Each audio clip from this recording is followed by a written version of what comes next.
It Was Dark by Shashi Deshpande.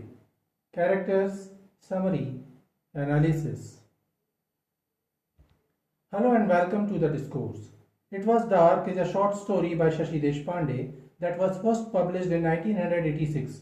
The story explores the theme of child sexual abuse and the related fears, uncertainties, hope and human connections. The story is written in first-person narrative, though the narrator remains unnamed and so do the other characters. Shashi Deshpande used some significant symbolism in this story that explains the fear and uncertainty within the story. Characters of It Was Dark. The narrator is a married woman, a mother of a teenager school-going girl. She is going through a rough patch of time. Her husband is equally concerned and worried about the situation. While none of them are aware of the possible damage that have been done, they fear the worst.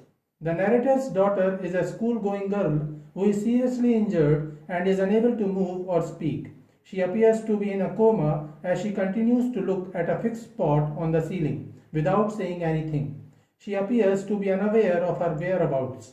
The narrator's neighbor knocks at the door to pry upon what has happened, and it disturbs the narrator and her husband. Summary of It Was Dark. The story begins as the unnamed narrator is woken up from a dream. It appears as if it was a dreadful nightmare. She explains to her husband that in her dream she was searching for something and she appears very afraid. The dream suggests her current situation. The narrator and her husband are trying to ascertain what has happened to their daughter who is there with them in the house but appears seriously ill. The daughter is unresponsive to anything. She doesn't move nor she speaks anything. The discussion of the narrator and her husband reveals to the reader that their daughter was kidnapped by someone, and though they have recovered their daughter back, they are not aware of what happened to their daughter when she was away, forcibly taken by her abductor. The narrator fears that her daughter might have been sexually abused. However, nothing is certain and the narrator and her husband appear to be in utter confusion. The husband suggests that this may have happened to her and this is why she is unresponsive. The narrator and her husband are unsure if they should discuss this with others or should they try to hide what had happened to their daughter. This is the reason why they have closed all the doors and windows of the house, trying to avoid the prying eyes of the neighbors. The room is almost dark. Nothing is certain, but the narrator's husband and the narrator fear this may have been what happened to their daughter. The narrator's daughter is a teenage girl who have reached her puberty, and the narrator suggests to her husband that things may become clearer in a week when their daughter's due date is expected. If she misses her period, it will suggest that she has been raped. It appears as if their daughter is aware of her situation and is worried about this as she is fixated on a dark spot on the ceiling that she continues to look on. The dark spot on the ceiling suggests a point in time whereby the daughter had clarity and certainty, and after that everything became confusing and dark for her. Up to this point of time, she was safe, healthy, unafraid, and full of life, but after that, she now appears listless, lifeless, paralyzed on her bed. She is uncertain of what is to come. Whole her surroundings are dark and gloomy, and the situation of her parents, their uncertainty and indecisiveness about how to handle the situation further increase the tension. Each character of the story is literally and figuratively in the dark as they are unaware of what had happened to the daughter and what will be her future. The narrator looks at her daughter's school dress, which is black and white. It again is a symbolism that the writer used.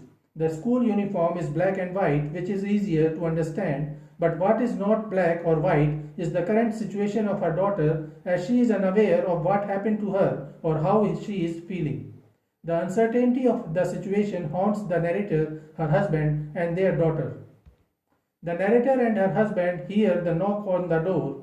The neighbor continues to knock on the door, and the narrator is disturbed by the neighbor's noisiness and presumptuous inquiry. The narrator and her husband are trying to keep their secret intact, and the knock on the door appears to be a direct attack on their privacy. The neighbors could be inquiring out of compassion or goodwill, but they represent the outside world to the narrator and her husband. while the narrator and her husband are too busy with their inner turmoil and fears. The narrator only wants to see inside her daughter's world, which is unclear, uncertain. She desperately wants to know what happened with her daughter and how can she soothe her. She is failing to feel the connection with her daughter that she wishes to regain as soon as possible.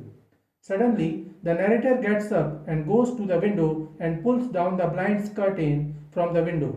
The rays of sunlight begin to enter the room, and that attracts her daughter, who changes her attention from the dark spot on the ceiling to another brighter spot. The writer thus suggests that there is some hope for the narrator's daughter and that she will overcome her fears and pain that she is going through. The rays of light begin to defeat the darkness of the inside house, and this suggests that the narrator will eventually learn fully what has happened to her daughter and will manage the situation. She will come to know whether or not her daughter was raped by the man who abducted her. This sense of hope is vital for the narrator as she struggles against the confusion and indecisiveness while trying to know what had happened to her daughter. The narrator knows that she cannot change the past. She can do nothing but reclaim her daughter and soothe her, help her. However, she knows that it would be much difficult if the assault on her daughter has been sexual. The narrator knows that she will be able to revitalize her daughter and make her forget all the bad memories of the assault if it wasn't sexual. But if it was a sexual nature, it will be difficult for her daughter to overcome. An assault of such a nature would leave a permanent scar on the narrator's daughter and on the narrator. The things remain uncertain at the end, though there is hope that situations will improve and the narrator will be able to reclaim her daughter back. So this is it for today. We will continue to discuss the history of Indian English literature. Please stay connected with the discourse. Thanks and regards.